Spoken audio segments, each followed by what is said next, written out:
Hello there, boys and girls, and welcome to It's a Shaw Thing. I'm your host, Rob Shaw, and today we're talking some college football. Now, last week I went out on a limb and predicted 3 different upsets. This time I'm going to be a little more conservative. I'm going to talk about 3 games I expect to be pretty close, but at the same time, the favorite will prevail. All right, the first one is undefeated Minnesota going against the 14th ranked Buckeyes of Ohio State.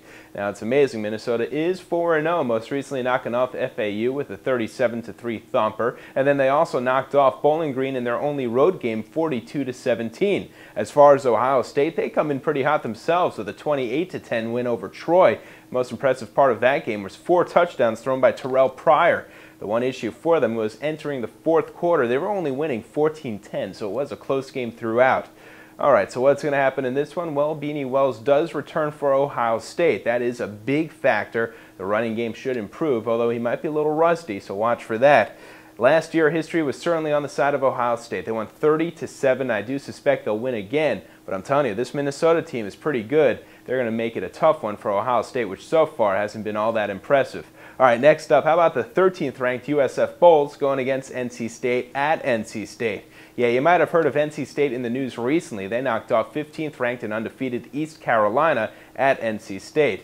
Now, NC State does have a couple of injuries that really will hurt them. Russell Wilson, their starting quarterback, was sensational last week, but he won't be a factor this week because of injury. Instead, Harrison Beck will be out there as a signal caller.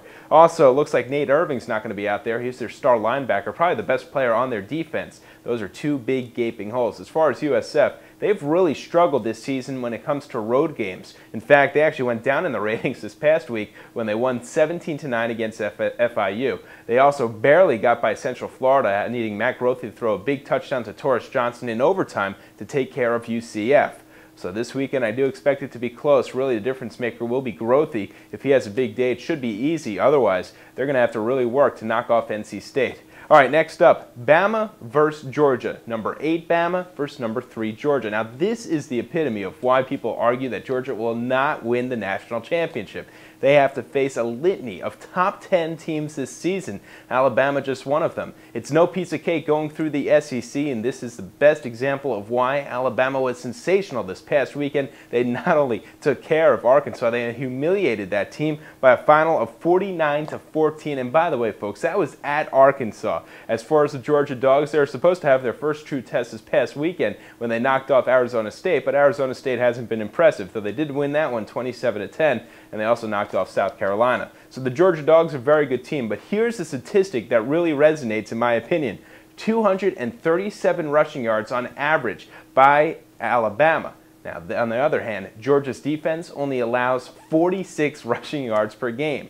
Wherever that number goes, if it's closer to the Georgia side or if it's closer to the Bama side, that's what I think will dictate the success of this game. They all have very good weapons. They all have some good young receivers. The Georgia Dogs also have that Noshawn Marino who knows how to run the ball. Matt Stafford's a much improved quarterback as well. But at the same time, it's all about containing the rush in my mind.